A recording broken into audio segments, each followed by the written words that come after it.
Neda Balluku është nga ato figurat e ekranit që i pëlqen të jetë e hapur në komunikim, madje ndryshe nga vajzat e tjera të ekranit, ajo flet pa doreza për jetën e saj private. Shumë njerëz Nedën tani e etiketojnë si kunata e Belinda Ballukut, por ajo është bërë e njohur për publikun shumë vite përpara se kunata e saj të arrinte majat e politikës.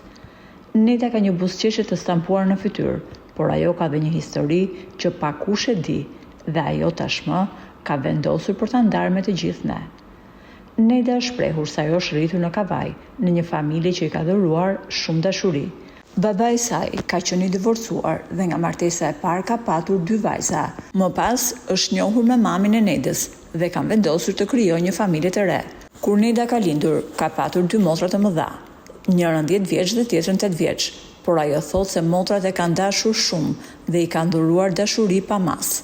Në fëmijëri, ajo nuk e ka ditur që 2 motrat më të mëdha babai kishte nga martesa e parë, deri në momentin kur një shitse e tronditi pa mas.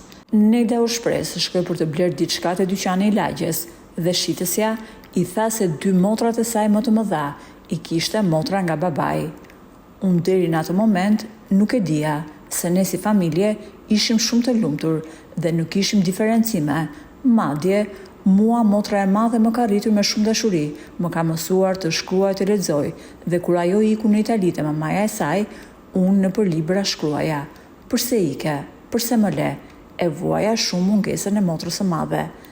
Historia ime mund të jetë një histori e shumë familjeve shqiptare, por ajo që dua të them është se 2 motrat e mia që i kam nga babai i dua pafund, sepse edhe ato më kanë dhënë dashuri pafund. Dhe tani që janë jashtë Shqipërisë, edhe pse flasim shpesh në telefon, e ndjej shumë mungesën e tyre. Faleminderit që na ndiqni. Për më shumë lajme interesante, bëjni subscribe kanalit ton të YouTube-it.